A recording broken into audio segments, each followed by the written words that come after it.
আসসালামু আলাইকুম, সবাইকে শুভেচ্ছা জানিয়ে শুরু করছি একটা বিশেষ আলোচনা অনুষ্ঠান এবং এটা জরুরি স্বাস্থ্য বিষয়ক একটা অনুষ্ঠান। আমরা বলছি জরুরি স্বাস্থ্য সেবা নিয়ে আজকের অনুষ্ঠান। আমরা জানি যে বাংলাদেশ স্বাস্থ্য ক্ষেত্রে কিংবা হাসপাতালের ক্ষেত্রে অনেক এগিয়ে গেছে। তারা যে মাতৃকালীন যে স্বাস্থ্য কিংবা যে শিশু মৃত্যুর হার তারা অনেক কমিয়ে নিয়ে এসছে, কারণ বাংলাদেশ এখন ইমিউনাইজেশনের হার অনেক বেড়েছে। কিন্তু সেই সাথে কিছু কিছু সমস্যা আমরা এখনও স্বাস্থ্যক্ষেত্রে নিয়ে আছি আমরা আমাদের সাথে। যেমন এখনও আমাদের পপুলেশন বাড়ছে, জনসংখ্যা বেড়ে যাচ্ছে, আমাদের বার্ধক্যের দিকে এগিয়ে যেতে হচ্ছে। সারা পৃথিবীর নানান রোগ শোক আমাদের দেশে চলে আসছে। আমাদের যে অ্যাক্সেস টু হেলথ, যেটা যে স্বাস্থ্যের প্রতি আমার যে একটা পাবার যে একটা সৌভাগ্য, সেটা থেকে আমরা অনেকে কিন্তু বঞ্চিত হচ্ছি। এবং এক্ষেত্রে আরেকটা জিনিস হচ্ছে, আমাদের যে স্বাস্থ্যের ক্ষেত্রে যে ফান্ডিং বা অর্থায়নটাও সবসময় যে প্রচুর হচ্ছে তাও নয়। তবে এবার আমরা দেখেছি যে আমাদের সরকার প্রায় ৬২,০০০ কোটি টাকার বেশি, অলমোস্ট ৬৩,০০০ কোটি টাকা এবারের স্বাস্থ্য বাজেটে রাখা হয়েছে। এবং এটা যে কোনো স্বাস্থ্য বাজেটের চেয়ে অনেক বেশি, এবং তার বেশিরভাগই রাখা হয়েছে স্বাস্থ্য উন্নয়নের জন্য এবং বাকিটা আছে অপারেশনাল ক্ষেত্রে কাজ করবার জন্য। এই অপারেশন এবং উন্নয়নের ক্ষেত্র নিয়ে যদি আমরা করি, তাহলে একটা বিশেষ জায়গা হচ্ছে আমরা যেটা নিয়ে আজকে কথাটা শুরু করেছিলাম, এই জরুরি স্বাস্থ্য সেবা বাংলাদেশের জন্য অত্যন্ত প্রয়োজনীয়। এবং এই ব্যাপারটা নিয়েই অস্ট্রেলিয়া প্রবাসী বাংলাদেশি ডক্টররা এখানে কোর্স অফার করছেন। তাদেরকে নিয়েই আজকে আমরা কিছু আলোচনা করব এবং তাদের কাছ থেকে জানতে চাইব এই কোর্সটা কেন হচ্ছে, এই কোর্সে কারা অংশ নিচ্ছে, এই কোর্স থেকে আমরা কি পাচ্ছি, বাংলাদেশ কিভাবে উপকৃত হচ্ছে, তাদের কাছ থেকে জানতে চাইব। তো আমি তাদের সাথে প্রথম পরিচয় করিয়ে দেই। আমার একদম বাম দিকে রয়েছেন associate professor doctor Reza Ali, তারপরে রয়েছেন ডক্টর শাইলা ইসলাম, আর আমার ডান দিকে রয়েছেন ডক্টর মুমতাজ রাফি, ডক্টর জান্নাতুন নাইম। তারা একটা কোর্স অফার করছেন, একটা সার্টিফিকেট কোর্স অফার করছেন এই জরুরি স্বাস্থ্যসেবা নিয়ে। সেটা নিয়ে একটু জানতে চাইব। তাই প্রথমেই ডক্টর রেজা আলীকে প্রশ্ন করতে চাই যে ডক্টর রেজা আলী, কেন এই কোর্সটার দরকার? আমাদের কি সিস্টেমটা ঠিক নেই? আমাদের কি ওয়ার্কফোর্স ঠিক নেই? বাংলাদেশে কেন এই কোর্সটা আমরা অফার করার কথা চিন্তা করছি এবং করছি? আপনারা করছেন, আপনারা এটা দ্বিতীয়বার এসছেন, তো কেন এই কোর্সটা প্রয়োজনীয়তাটা? ইমার্জেন্সি মেডিসিনের যে কোর্সটা আমরা অফার করছি, কোর্সটা আসলে কোয়াইট ইউনিক। কোর্সটা হচ্ছে গিয়ে অস্ট্রেলিয়ার মনাশ ইউনিভার্সিটির একটা স্পেশালিস্ট প্রোগ্রাম। এটাকে আমরা বলি ইমার্জেন্সি মেডিসিন সার্টিফিকেট প্রোগ্রাম। এই প্রোগ্রামটা ইনিশিয়ালি খালি অস্ট্রেলিয়াতে অফার করা হতো। বাংলাদেশি যারা চিকিৎসক বিদেশে কাজ করছি, আমরা বুঝতে পেরেছি যে বাংলাদেশে ইমার্জেন্সি মেডিসিন বা জরুরি সেবার ব্যাপারে যে গ্যাপটা আছে, এই গ্যাপটাকে পূরণ করার জন্য আমাদের কিছু ওয়ার্কফোর্স ডেভেলপমেন্টে কাজ করা দরকার।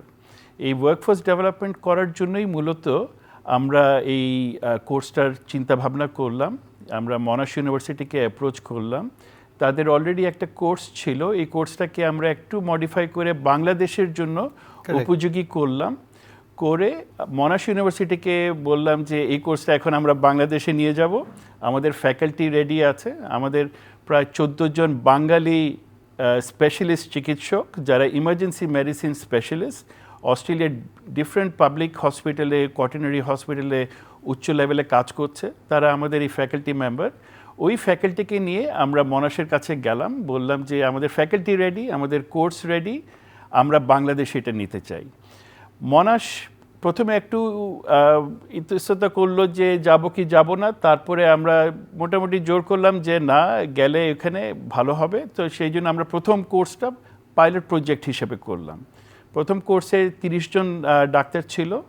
এই ডাক্তাররা মেইনলি ইমার্জেন্সি মেডিসিনে বা ক্রিটিক্যাল কেয়ারে কাজ করছিলেন। ওই কোর্সটা করার পরে ওই কোর্সের ফিডব্যাক মনাশ ইউনিভার্সিটি ডাইরেক্টলি স্টুডেন্টদের কাছ থেকে নিয়েছে, এবং তখন ওই ফিডব্যাকে ওরা বুঝতে পেরেছে যে এই কোর্সের যে কী ডিফারেন্স হচ্ছে ইন্ডিভিজুয়ালের শিক্ষার মান উন্নত করার জন্য, যেটা ইভেনচুয়ালি রুগীর স্বাস্থ্য সেবার মান উন্নয়ন হবে। ওইটা হিসাবে মনাশ ইউনিভার্সিটির চিন্তা করলো এটা ক্যাপাসিটি বিল্ডিংয়ের জন্য হেল্প করবে। সো মনাশ ইউনিভার্সিটি, অ্যালফ্রেড হেলথ, এই দুইটা প্রতিষ্ঠান মিলে এখন আমরা এই কোর্সটা বাংলাদেশে অফার করছি। 6 মাসের একটা সার্টিফিকেট প্রোগ্রাম। আমরা ফ্যাকাল্টি বাংলাদেশে আসি, ঢাকায় আসি, বছর এই 6 মাসের মধ্যে 2বার আসি, ওদেরকে হ্যান্ডস অন ট্রেনিং করি। আর ওদের পরীক্ষাও নেই অবশ্যই, যেহেতু একটা সার্টিফিকেট প্রোগ্রাম। এবং ওইটা শুরু হয়েছে বেশ কিছুদিন হয়ে গেছে, এখন আমরা সেকেন্ড ব্যাচে আছি, আর থার্ড ব্যাচের এনরোলমেন্ট অলরেডি শুরু হয়ে গেছে। দর্শক মণ্ডলী, এটা শুনে খুবই ভালো লাগলো যে আমাদের প্রবাসী বাংলাদেশি ডক্টররা বাংলাদেশের জন্য কাজ করতে চাইছেন, এবং এটাকে আমরা বলবো, একটা শব্দ আমরা ব্যবহার করি, নলেজ রেমিটেন্স, যে আমরা শুধু ফাইন্যান্সিয়াল রেমিটেন্স তো আমাদের বাঙালিরা করছেনই বিদেশ থেকে, কিন্তু আমরা নলেজটাকেও কীভাবে রেমিট করতে পারি এবং এই নলেজ রেমিটেন্সটা কত অ্যাপ্রোপ্রিয়েটলি করতে পারি। আমি ডক্টর শায়লার কাছে যাব। আপনি কি মনে করেন যে আমাদের যদি প্রাইভেটটাকে আমরা পাবলিকে নিতে পারি তাহলে এটার আরও ব্যাপকতা বাড়বে? প্রাইভেট হসপিটাল থেকে আমাদের ক্যান্ডিডেটগুলি আসছে, পাবলিক হসপিটাল থেকে খুবই সীমিত লোক আসছে। পাবলিক হসপিটালে যদি এমার্জেন্সি ডিপার্টমেন্টে আমরা দেখি যে পেশেন্ট অনেক বেশি আছে, বেশি আসে, এবং ওদের যে একটা ইমিডিয়েট জরুরি যে চিকিৎসা যেটা দরকার, এমার্জেন্সি চিকিৎসা দরকার, সেটা তখন ঠিক অ্যাপ্রোপ্রিয়েটলি পাচ্ছে কি না, ওইটা কিন্তু আমাদের অন্য ডিপার্টমেন্টের লোকদেরকে একটু দেখতে হবে। হয় কি যে পেশেন্ট যখন আসে ওরা মনে করে যে পেশেন্টের মেডিসিনের অ্যাডমিশন লাগবে, মেডিসিনে চলে যাচ্ছে, ওরা পেশেন্টের হয়তো সার্জারিকে অ্যাডমিশন লাগবে, সার্জারিতে চলে যাচ্ছে, গাইনিতে চলে যাচ্ছে, কিন্তু অনেক পেশেন্ট আছে হয়তো অ্যাডমিশন লাগবে না, বাসায় চলে যাবে। ওই যে একটা স্কিল যেটা দরকার, যে এই চিকিৎসাটা করে ইমিডিয়েট এই চিকিৎসা করে পরে সে বাসায় চলে যেতে পারবে, এটার জন্য কিন্তু একটা ট্রেনিং দরকার, একটা স্কিল দরকার। ওইটাই আমরা দিতে চাচ্ছি, যে যাতে তাহলে প্রায় পাবলিক হসপিটালের লোডটা যাতে কমে, অ্যাডমিশন রেটটা কমে। আমাদের ওখানে আমরা যেটা অস্ট্রেলিয়াতে যেটা করি, যে যত রুগী আসে তার 75% পেশেন্টই কিন্তু বাসায় চলে যাচ্ছে, 25% পেশেন্ট অ্যাডমিট হয়।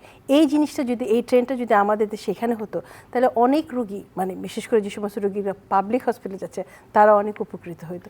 সেজন্য আমি ভাবছিলাম যে যদি পাবলিক হসপিটাল সেক্টর থেকে যদি কিছু ডাক্তার আসতো যারা ডিরেক্টলি ইনভলভ করছে, জরুরি বিভাগে কাজ করছে এখন, তারা যদি আমাদের এই কোর্সটা নিতে পারতো, তাহলে মনে হয় সরকারের অনেক উপকার। ধন্যবাদ আপনাকে এটা বলার জন্য। আমি ডক্টর জান্নাতুন নাইমের কাছে যাব, যে এই যে উনি একটা কথা বললেন যে আসার পরপরই কি করতে হবে, মানে একটা শব্দ আমরা ব্যবহার করি, প্রায়োরিটাইজেশন, যেটা জরুরি সেবার ক্ষেত্রে খুবই প্রয়োজনীয়। তো এই জিনিসটার কি আপনার মনে হয় যে আমাদের এখানে কিছুটা অভাব আছে, এবং আপনাদের কোর্সেও কি আপনারা এটা অন্তর্ভুক্ত করছেন, এই প্রায়োরিটাইজেশন ব্যাপারটা? আমাদের এই কোর্সটা ইমার্জেন্সি মেডিসিনটাই হচ্ছে prioritization and হচ্ছে time critical delivery of the treatment. So that's what the emergency medicine is. So আমরা এই কোর্সটা এবং যে কোনো ইমার্জেন্সি মেডিসিনের ট্রেনিংয়েরই মূল শর্তই হচ্ছে আন্ডারস্ট্যান্ড করা time critical emergency, delivery of time critical treatment and prioritization. So যে কোনো, এটা হচ্ছে মূল কথা ইমার্জেন্সি মেডিসিনের। সো আমরা এখানে 6 মাসের যে কোর্স নিয়ে আসছি, আমরা এখানে এসেছি, সো এটার মেইন আমাদের উদ্দেশ্যই হচ্ছে, কারণ আমাদের যারা ডাক্তার এখানে ওনারা very knowledgeable, but I think আমাদের যেটা দরকার এখানে ওনাদের ওই জিনিসটা জাস্ট প্রায়োরিটাইজেশনটা বোঝা, টাইম ক্রিটিক্যাল ইমার্জেন্সিটা বোঝা এবং ডেলিভারিটা দেওয়া। সো সেটা আমাদের কোর্সের মেইন, যে আমরা জিনিসটা করছি সেটাই হচ্ছে মেইন পার্ট আমাদের কোর্সের। আমি ডক্টর মুমতাজ রাফির কাছে আসছি। আমাদের এখানে যারা ডাক্তাররা আছেন তারাও আসলে যথেষ্ট জ্ঞানী। এখন এই যে একটা সিস্টেম নিয়ে আমরা কথা বলছি, সিস্টেমটাকে যদি আমরা চেঞ্জ করতে পারতাম বা যদি একটু ইমপ্রুভ করতে পারতাম, তাহলে আমাদের এখানে জরুরি সেবাটা উন্নত হয়ে যেত। আপনার কি মনে হয়, আপনি অস্ট্রেলিয়া অনেক দিন কাজ করেছেন, যে ওখানের এই সিস্টেমটা যদি এখানে নিয়ে আসতে পারতাম বা ওখানের এই সুযোগ সুবিধাটা যদি এখানে নিয়ে আসতে পারতাম, তাহলে হয়তো আমরা আরেক উন্নত মানের সাহায্য করতে পারতাম। অ্যাকচুয়ালি তো জনগণকে সাহায্য করার জন্যই স্বাস্থ্যর সিস্টেমটা। এই কয়েকদিন আমরা 2টা কোর্স করে দেখলাম যে নলেজের কোনো ঘাটতি নাই, সবাই খুবই নলেজেবল, জাস্ট ইস্যু হচ্ছে সিস্টেম অ্যান্ড প্রসেস। হ্যাঁ, এখন হলো ফার্স্টলি প্রত্যেকটা হসপিটালে একটা ইমার্জেন্সি ডিপার্টমেন্ট এস্টাবলিশ করতে হবে। এটা এখন প্রাইভেট সেক্টরে এখন আছে, কিন্তু at the same time public সেক্টরে এটা খুবই জরুরি দরকার। হ্যাঁ, at the same time workforce মানে ডাক্তাররা ট্রেন দিতে হবে ইমার্জেন্সি মেডিসিনের জন্য। That is the whole point, যে আমরা যে সার্টিফিকেট কোর্সটা চালু করছি, যে তাদের ইমার্জেন্সি মেডিসিন সম্বন্ধে নলেজটা দিতে হবে, এবং তারা কিভাবে এটা অ্যাপ্লাই করবে এবং কিভাবে তারা একটা ইমার্জেন্সি ডিপার্টমেন্ট এস্টাবলিশ করবে, কতগুলি ট্রিটমেন্টের পাথওয়ে আছে, ইকুইপমেন্ট আছে, কিভাবে তারা ম্যাক্সিমাম ওয়েতে, মানে ওয়ার্ল্ডের অন্যান্য উন্নত দেশের মতো এটা ইমার্জেন্সি ডিপার্টমেন্ট এস্টাবলিশ করে সেই সুযোগটা আমাদের জনগণের মধ্যে দিতে পারবে। আমাদের ডিস্ট্রিক্ট লেভেল থেকে উপজেলা লেভেল পর্যন্ত বিভিন্ন জায়গায় আমাদের কিন্তু হেলথ সেন্টার আছেন, যেটা ডক্টর রাফি বললেন যে আমাদের আসলে একটা এমার্জেন্সি বিভাগ থাকতে হবে। আমার মনে হয় প্রতিটি হাসপাতালে বা প্রতিটি ক্লিনিকেও এই এমার্জেন্সি বিভাগটি আছে, কিন্তু আমাদের দক্ষ কর্মী আছে কিনা, প্রয়োজনীয় যন্ত্রপাতি আছে কিনা, সেটা বোধহয় আমাদের একটু চিন্তা করে দেখা দরকার। আমি ডক্টর রেজালির কাছে ফিরে আসছি। ডক্টর রেজালি, আমরা তো কোর্স অফার করছি, আমরা অভাবগুলো মোটামুটি বুঝে যাচ্ছি। জরুরি বিভাগ কিন্তু বিজ্ঞাপন দিয়েও লেখা আছে যে হাসপাতালে জরুরি বিভাগ আছে, প্রয়োজনে আসুন। আপনারা যাদের কোর্স করছেন তারা কতটা এই কোর্স থেকে উপকৃত হচ্ছে, এবং একই সাথে আমি অ্যাজ আ পেশেন্ট কতটা উপকৃত হব আজকে ওই হাসপাতালে গেলে, সে সম্পর্কে কিছু জানতে চাচ্ছিলাম। ইমার্জেন্সি মেডিসিন এটা একটা সাবস্পেশালিটি।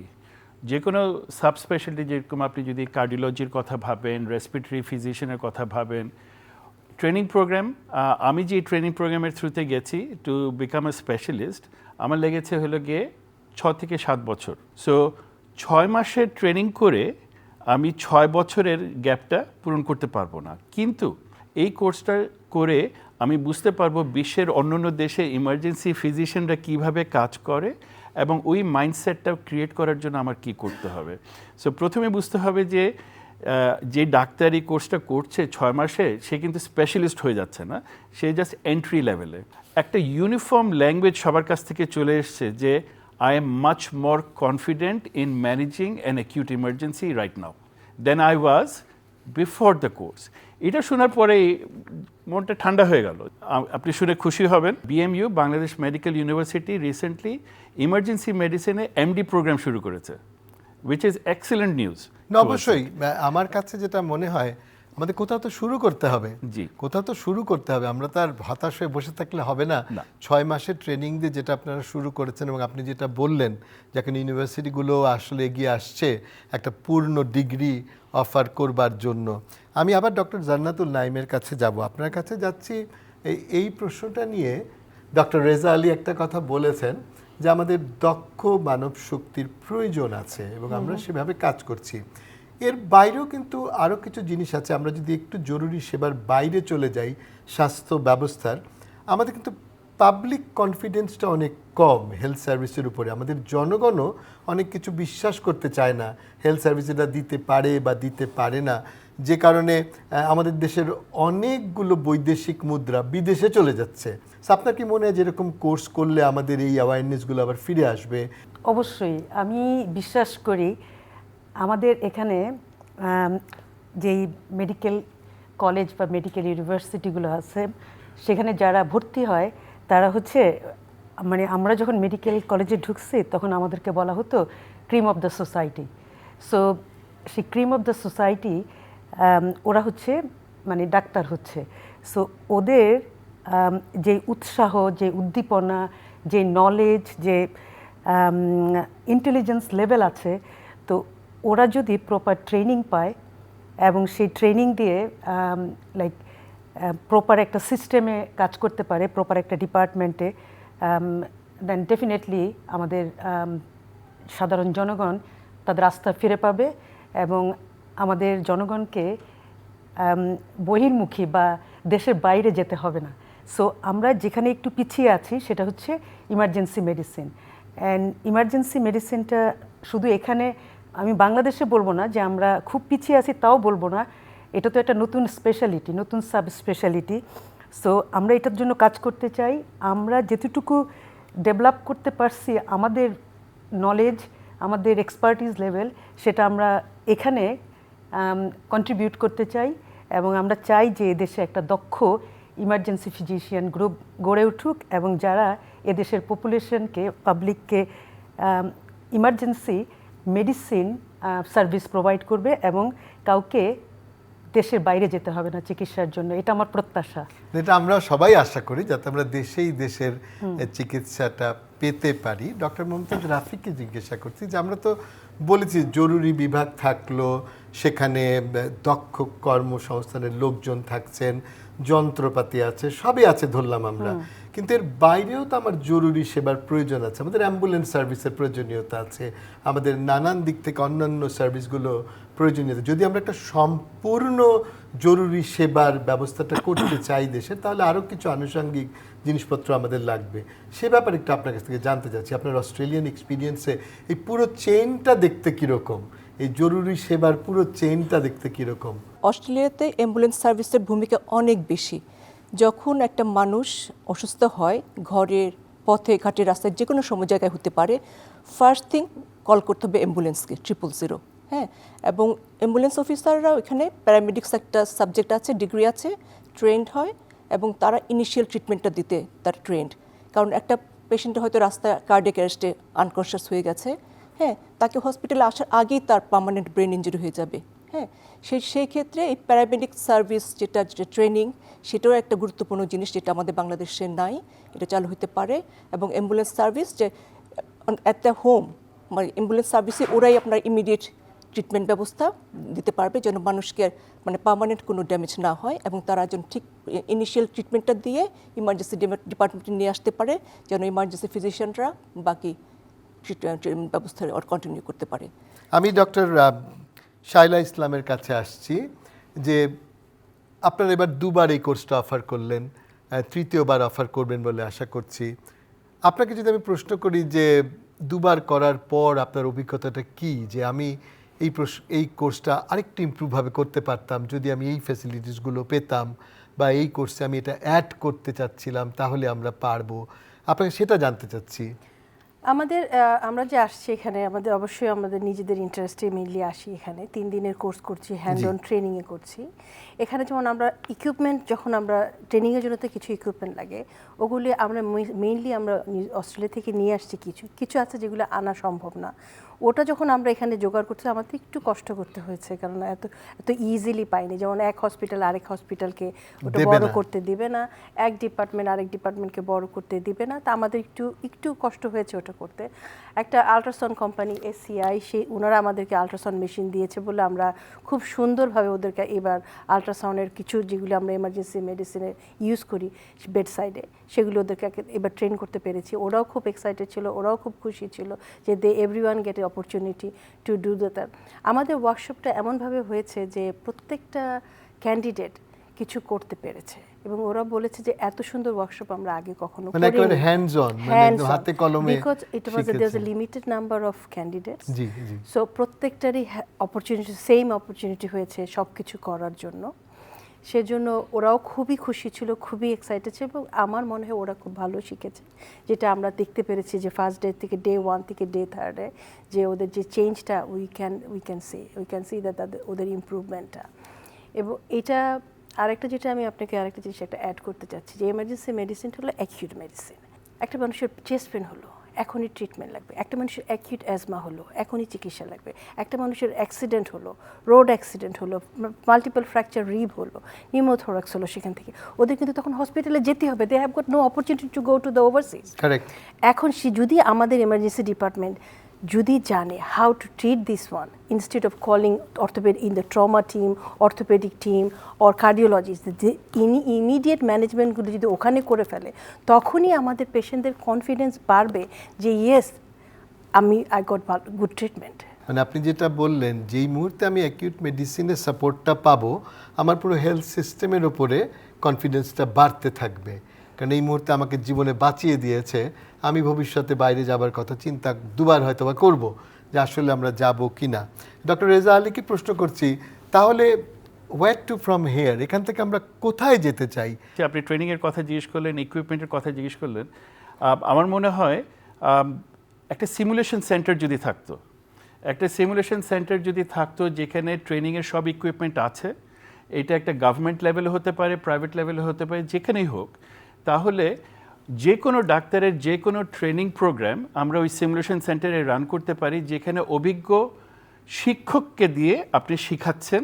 আমাদের মতো আমরা যারা বিদেশে থাকি, দেশের জন্য অনেক কিছু করতে চাই, আমরা এসে ওই সিমুলেশন সেন্টারে টাইম টু টাইম এসে অনেক কাজ করতে পারতাম। সো এই প্ল্যাটফর্মটা যদি ক্রিয়েট হতো, তাহলে আমাদের জন্য সুবিধা হতো। আর ওই নলেজ ট্রান্সফারটা, আপনি যে নলেজ রেমিটেন্সের কথা বললেন, ওই নলেজ ট্রান্সফারটা উড বিকাম মাচ ইজিয়ার। আপনি আরেকটা প্রশ্ন করেছিলেন যে ইমার্জেন্সি চিকিৎসার জন্য কি কি করা উচিত বিসাইডস আপনার প্রি হসপিটাল কেয়ারের জন্য। আমাদের প্রি হসপিটাল কেয়ারের এখানে শুধু অ্যাম্বুলেন্স সার্ভিস না, এই স্কুলে বা একটা বয়সের পরে সিপিআর শেখানো দরকার। অটোমেটেড ডিফিব্রিলেটর, আপনি দেখবেন বিশ্বের সব দেশে ভিড়ের জায়গা যেসব আছে, রেলওয়ে স্টেশন, এয়ারপোর্ট, সব জায়গায় অটোমেটেড ডিফিব্রিলেটর আছে। এটা যে কেউ লে পার্সন কিন্তু ইউজ করতে পারে এবং ছবি টবি দেওয়া আছে, ওইটা আমরা এখানে নিয়ে আসতে পারি। আর আরেকটা হচ্ছে কি, ইমার্জেন্সি মেডিসিনের খুব একটা কোর ইস্যু হচ্ছে যে একটা সিস্টেম, একটা পলিসি, প্রসিজার, পাথওয়ে, একটা ফ্লো চার্ট যদি থাকতো, তাহলে সকাল 10টায় একটা রোগী যেই চিকিৎসা পাবে, ভোর 2টার সময় একই চিকিৎসা পাবে। আমরা অনুষ্ঠানের প্রায় শেষের দিকে চলে এসেছি। ডক্টর জান্নাতুন নাঈম, আপনাকে যদি প্রশ্ন করা হতো যে আর কি কি হতে পারে যে আমরা এই কোর্সটাকে সহায়তার হাত বাড়িয়ে দিলেই এই কোর্সটাকে আমরা আরও ব্যাপকতায় নিতে পারবো, আরও জনগণের কাছাকাছি আমাদের সেবাটা পৌঁছে যাবে?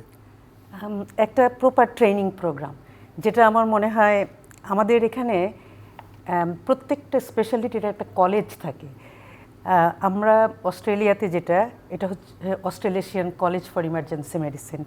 সো একটা কলেজ, একটা ট্রেনিং প্রোগ্রাম, এটা হচ্ছে বেজ ফর এনি ট্রেনিং, যেটা যারা এখানে এমডি প্রোগ্রাম, এফসিপিএস প্রোগ্রাম করতেছে, বিভিন্ন college of physician, college of surgeon এখানে আছে, ঠিক সেরকম আমাদের একটা কলেজ অফ ইমার্জেন্সি মেডিসিন দরকার।